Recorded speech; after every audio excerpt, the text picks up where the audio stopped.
تقدم الجزائري إلياس شتي العناصر الجديدة التي تعاقد معها الوداد في ملعب بن جلون الذي يحتضن تدريبات الوداد استعدادا لخوض غمار البطولة العربية. وأشرف محمد مديحي على التدريبات، وهو الذي انضم قبل فترة للجهاز الفني للمدرب المقال من منصبه البلجيكي سيفين فاندنبروك. وبمعية شتي حضر كل من أسامة محروس واللاعب كريم أيت محمد القادم من أكادير في صفقة انتقال حر. وأكدت مصادر دخول اللاعب شتي الذي يلعب كظهير أيسر أجواء تدريبات الوداد الرياضي بعدما جرى تقديمه لبقية زملائه بشكل سلس. وغاب أيوب العملود لأسباب غامضة، ولم يتواجد عدة لاعبين انتهت عقودهم في انتظار حسم أمورهم قبل سفر الوداد المرتقب يوم الخميس صوب السعودية للمشاركة في الكأس القارية.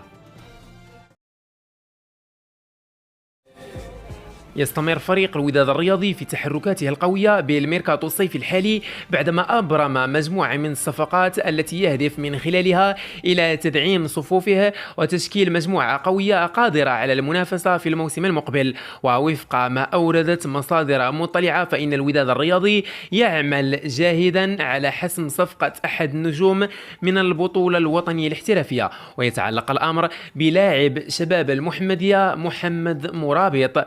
تابعت المصادر أن فريق الوداد الرياضي يرغب في ضم مرابط قادما من شباب المحمدية بعدما خاض الموسم الماضي مع أولمبيك أسفي على سبيل الإعارة، واستطاع معه أن يعود للتألق بأداء قوي قدمه وأسهم في إنهاء فريقه للموسم بالمركز الرابع في البطولة الوطنية، وهو ما يخول لفريق أولمبيك أسفي المشاركة في البطولة العربية الموسم القادم.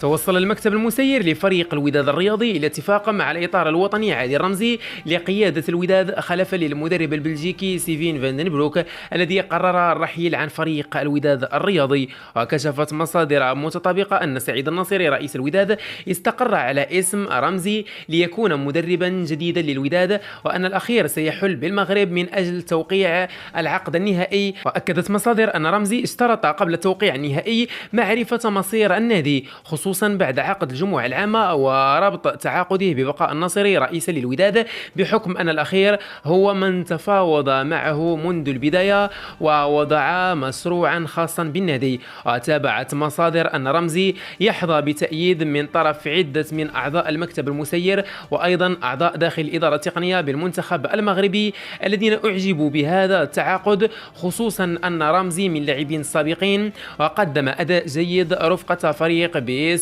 في ايندهوفن الهولندي، وحاصل على دبلومات تدريبية في مجال التكوين في أعلى مستوى. من جهة أخرى هناك تخوف من كون رمزي لم يعتد على الأجواء الإفريقية وبالتالي سيجد صعوبات في التأقلم، غير أن هناك مصادر قالت بأن الأمر ليس كذلك، مشيرة إلى أن رمزي سيساعده طاقم تقني وسيدلل له جميع الصعاب. وعلاقة بالوداد يستمر الفريق في إبرام تعاقدات في الميركاتو الصيفي قبل التوقيع الرسمي للمدرب، إذ حسم الفريق صفقة الجزائري زكريا أدراوي قادما من فريق شباب بالوزداد، ووقع معه عقد لمدة 3 سنوات في صفقة انتقال حر. ويعد دراوي ثالث لاعب جزائري في صفوف الوداد بعد كل من الحسين بن عيادة والوافد الجديد إلياس شتي، لينضاف الثلاثي إلى كل من المهدي مفتاح وكريم أيت محمد بالإضافة إلى منتصر الحتيمي.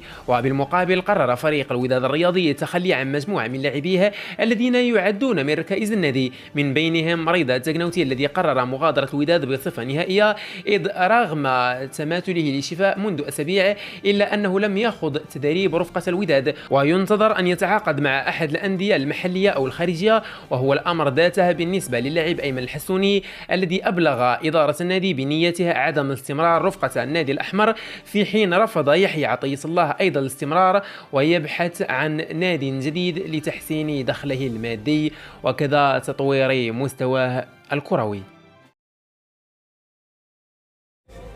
استقر فريق الوداد الرياضي على اللاعبين الذي سيتم الاستغناء عنهم خلال الميركاتو الصيفي الحالي، إذ تم التوصل بعرض مناسب لأجلهم. وأكدت مصادر أن الوداد لا يمانع في رحيل 3 لاعبين عن الوداد إذ تم التوصل بعروض مناسبة من أجلهم. وتابع أن الأمر يتعلق بالحسوني ويحيى عطية الله ورضا التكنوتي، والرحيل يعتمد على مدى رغبتهم وأيضا قيمة العروض التي سيتوصلون بها وحجم الاستفادة المالية لفريق الوداد الرياضي منهم. ويعمل سعيد الناصري رئيس الوداد الرياضي لكرة القدم في الميركاتو الصيفي على تعديل المجموعة عبر الاستغناء عن اللاعبين الذين لم يقدموا الإضافة للفريق مقابل تعاقد مع نجوم في المستوى لتعويضهم. وتأتي التحركات القوية للمكتب المسير بعد الخيبة الكبيرة التي مني بها الموسم المنصرم بعد عدم تحقيقه لأي لقب، آملا في العودة السريعة إلى منصات التتويج في الموسم القادم.